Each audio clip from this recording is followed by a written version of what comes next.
The NWO completely changed the landscape of the wrestling business in 1996.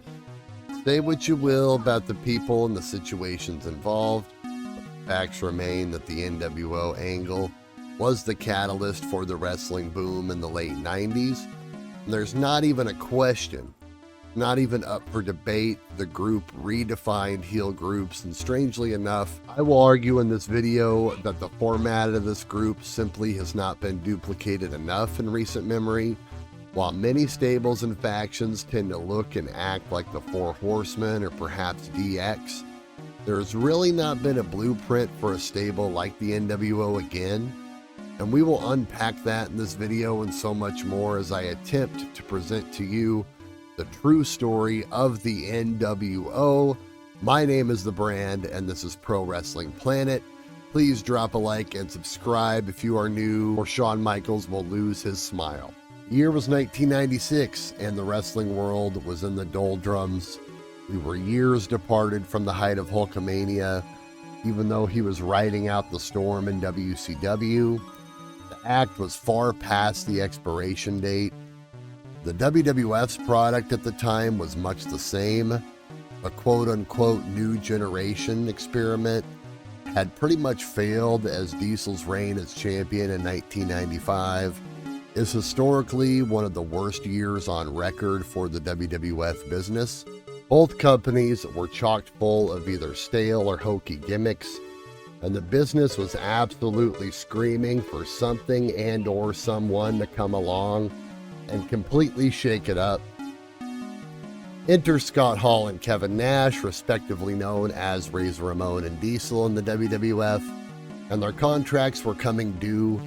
Eric Bischoff was the reigning executive vice president of WCW and was primarily responsible for initiating deals with talent, and Bischoff was able to sway many to the WCW side with the promise of bigger paychecks and fewer working dates. This strategy worked brilliantly to acquire talent from the WWF, and in one fell swoop, Bischoff had signed away Hall and Nash to these lucrative contracts.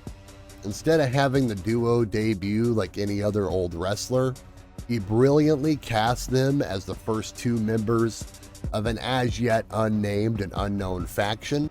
Scott Hall was the first to show up on a late May edition of Monday Nitro. Hall came out of the crowd in his street clothes, but he made sure to wear a denim vest, a vest that was synonymous with his WWF character, Razor Ramon. From there, Hall delivered a promo that seemed legit as he tore apart WCW as an organization and mocked Randy Savage and Ted Turner. I know, as a person who watched this happen, we all thought that this was it. We all thought that somehow, some way, the WWF and WCW had finally decided to work together, and there was going to be a magnificent WWF versus WCW supercard. That, however, was not the case. We would watch WWF programming that night in the next few weeks and wait for some sort of mention of Razor Ramon, but alas, there was none. Then Diesel showed up on Nitro to join Razor, and I thought any minute this was all going to come to a head, but alas, it didn't, and still no mention of it on WWF TV. So by the time that the Great American Bash 1996 rolled around, Diesel and Razor powerbombed Eric Bischoff through a table, and I began to connect the dots that indeed this was not WWF invading WCW, but rather a whole different thing altogether. The non-mention on WWF TV gave it away for me, and to WCW's credit, they did back off a little on the assumption that these guys were sent directly by Vince McMahon himself. From there, it seemed elementary what would be next. Challenge was made for a six-man tag match at Bash at the Beach 1996, where the still unnamed outsiders Hall and Nash were to show up with a mystery partner and take on Lex Luger, Sting, and Randy Savage. I found it strange that even though Hulk Hogan had been off WCW TV for months, that he wasn't somehow going to be involved in this, as this was getting to be a bigger and bigger deal by the week. I remember telling my older brothers that day, and I will tell the world here now, that in a time before the internet and before dirt sheets, at least for me anyway, I called the Hulk Hogan heel turn. My brothers sat in shock as it happened, and they refused to even entertain the idea that Hulk Hogan could ever be a heel. But it did happen, and history was changed forever. After Hogan dropped the leg on Savage, and as the Outsiders won the match, the ring was absolutely littered with trash, and what had to be one of the last real genuine shows of emotion of a crowd I have ever seen. Hogan cut a scathing promo on the fans where he declared the group the New World Order of professional wrestling, and the NWO was indeed born. The trio was eventually joined by the debuting Ted DiBiase, who was put in the role of a financial backer to the group, and from there the Giant joined a week later for what seemed like no good reason at all. And to be honest, his first run with the group would only last 3 months. From there, technically the sixth member of the group was the imposter Sting, also known as Jeff Farmer. This was another classic angle that really helped cement the NWO storyline as a group. The fake Sting's entry into the group by making their own Sting, and this in turn made the real Sting indifferent to what was happening in the company, allowing him to create his iconic Crow Sting character. But we will circle back to that later. For now, let's talk about Six, who up until then was known as the 1-2-3 Kid on WWF TV. He also made the jump, considering he was best friends with Hall and Nash in real life as part of the Clique. A week later, the NWO would add another former WWF personality and the former bodyguard of Ted DiBiase, Virgil, and he became known as Vincent, as an apparent jab at Vince McMahon. The week after that, the NWO added Miss Elizabeth, and the week after that, the Nasty Boys joined the group, but were kicked out the next week. Everyone forgets that they were even there. I know I did. From there, they finally backed off from adding guys for about a month, perhaps so that Hogan could focus on his feud with Randy Savage. From there, after Hogan defeated Savage at Halloween Havoc 1996, Hogan was shocked as Roddy Piper debuted and called out Hogan, laid claim as the quote-unquote only guy that Hogan has never been able to beat. This statement was partially true, and it made for a great story. Piper's promo was good, but long-winded, and took so long that the company actually ran out of time on the pay-per-view broadcast. Eric Bischoff was the acting WCW authority on TV kind of at the time, and had been given the responsibility of signing the Hogan and Piper match. And when Bischoff said Piper was dodging the match, Piper then showed up and made it clear that it was indeed Bischoff who had been ducking Piper, and it was revealed that Eric was in collusion with the NWO, therefore making him an official member of the group. This was a huge story arc, as up until that time, the NWO were treated as true outsiders and only had matches on WCW TV when invited to do so, or they would force their way to. And they would also, quote-unquote, purchase promo time with their preceding announcements. Now, with Bischoff in the NWO's pocket, the group was able to do more of what they wanted on WCW TV. I don't think Bischoff is given enough credit for that small storyline detail, in that the NWO had to get over this hurdle to actually make it onto weekly WCW TV at that point. And since Bischoff, in theory, was still the head executive of the company, he put out an edict that wrestlers were to pretty much join the NWO, or else with this followed another slew of entrants to the group.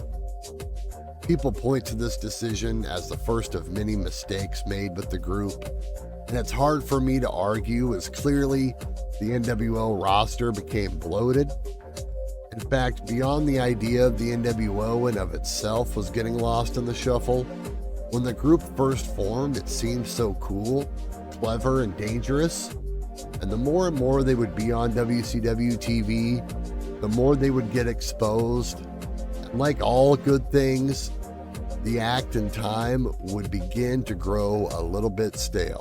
So back to the new guys, we had Buff Bagwell join, then Michael Wall Street, then Big Bubba, then Scott Norton, then Masachono, and perhaps they just felt like they needed more numbers or just more mid-card guys in the stable.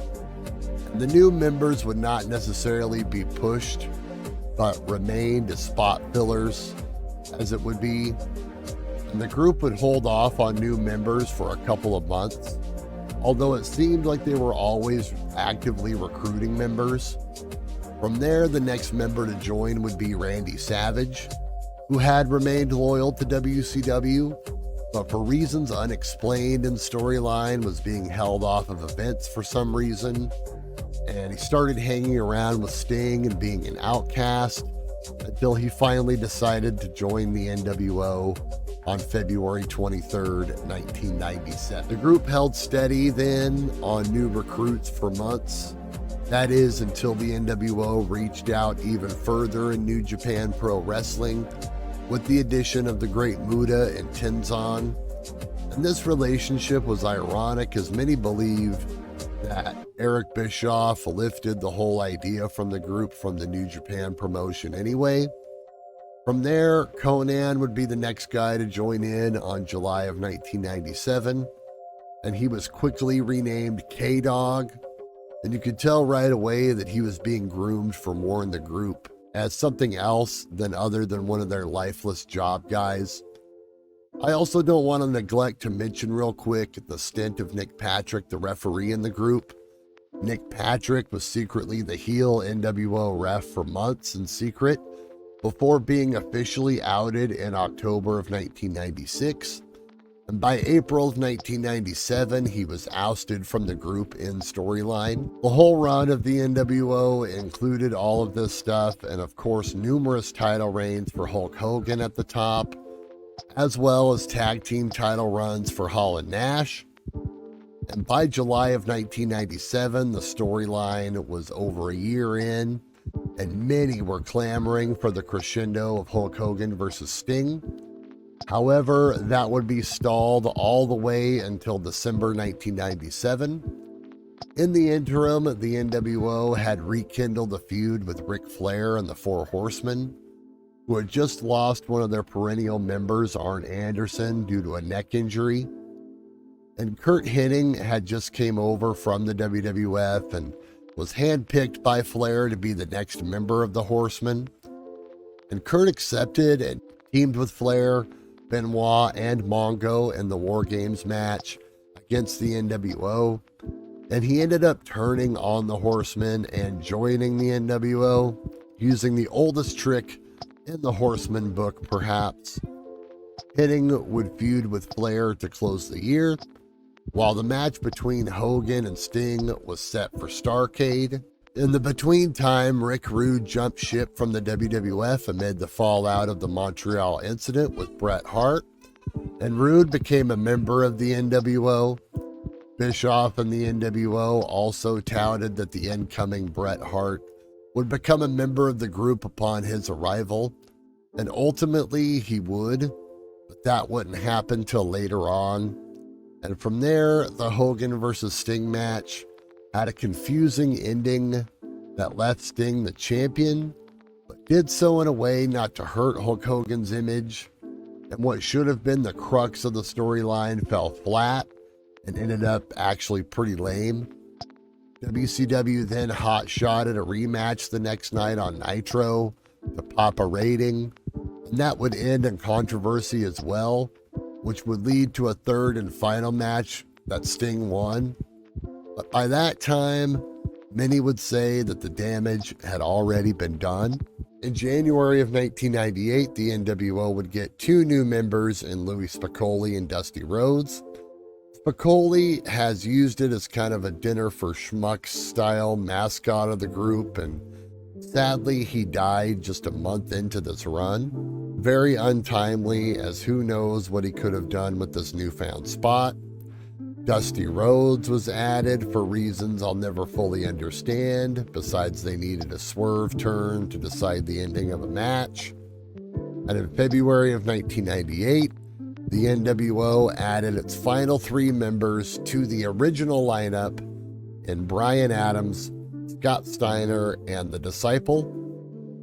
From there, the group would soon split into 2 factions. The first faction being NWO Black and White, or NWO Hollywood for lack of a better word.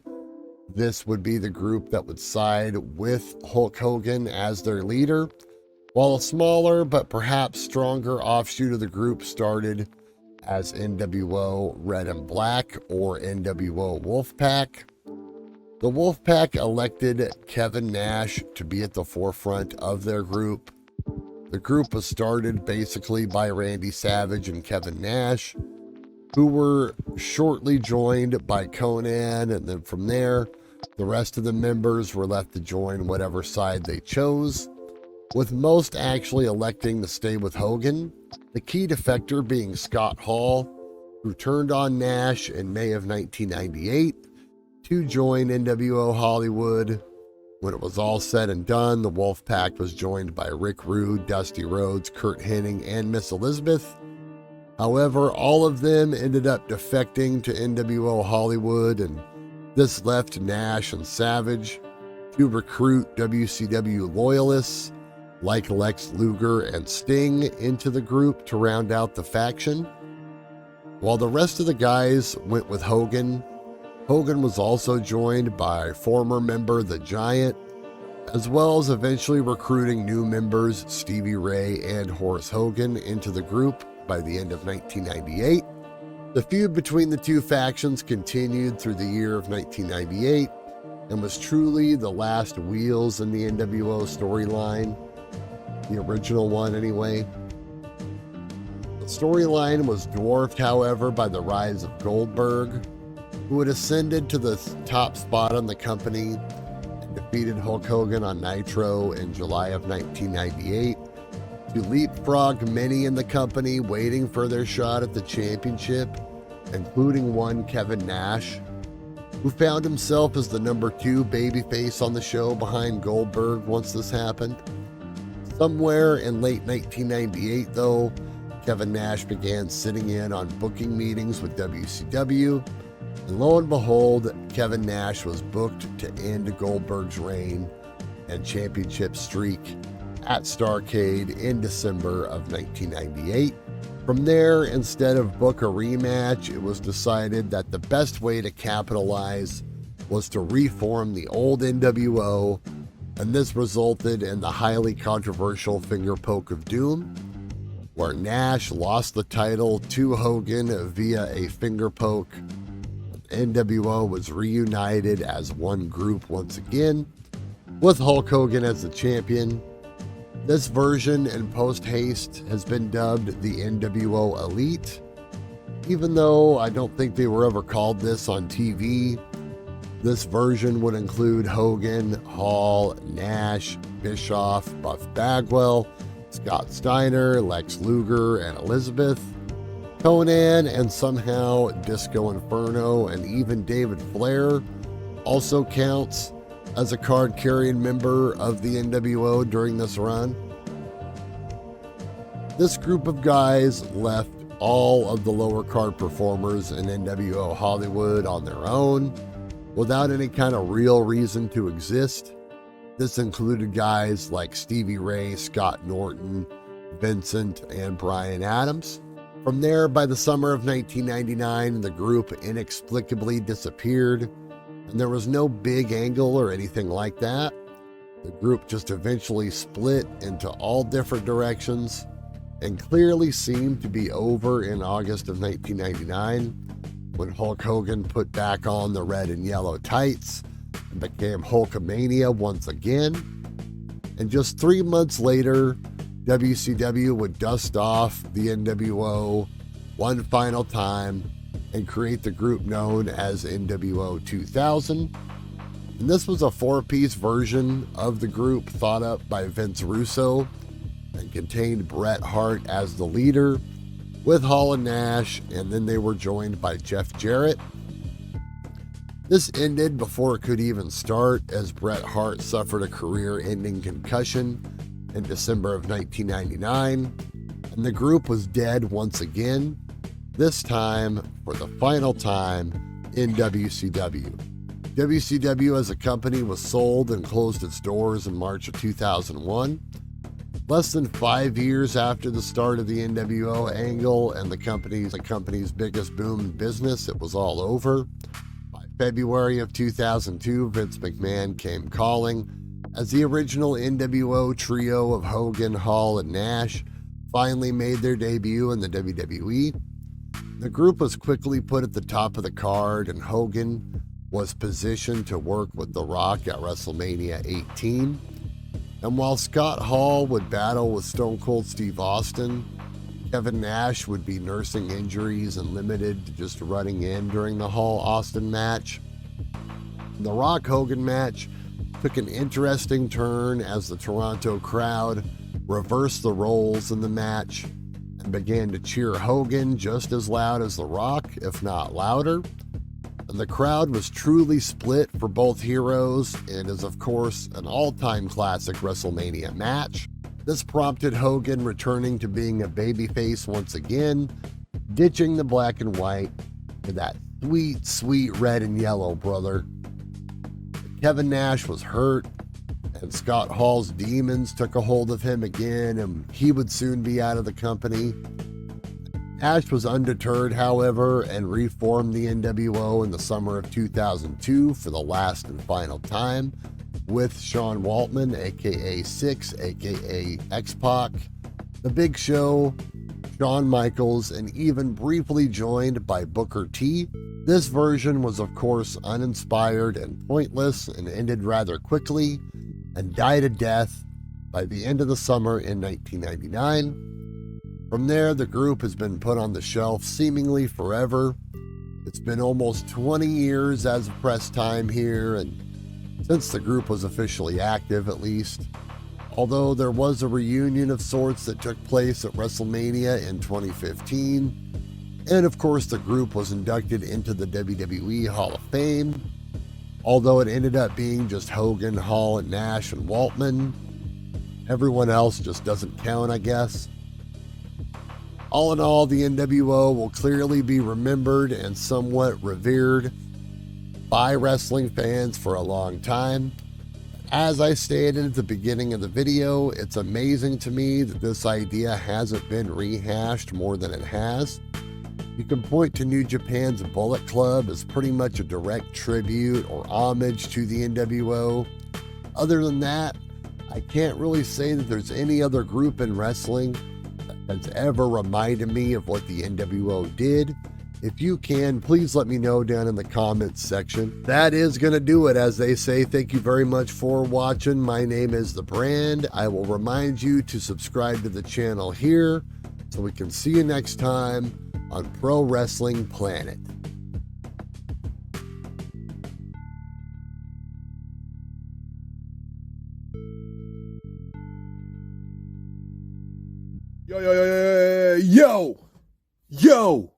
Yo, it's your boy JTG, aka Jay the God, one half of the illest tag team ever, Crime Time, and you are watching Pro Wrestling Planet. And we all know Pro Wrestling Planet is about that money, money. Yeah, that money, money. Yeah. Cheer.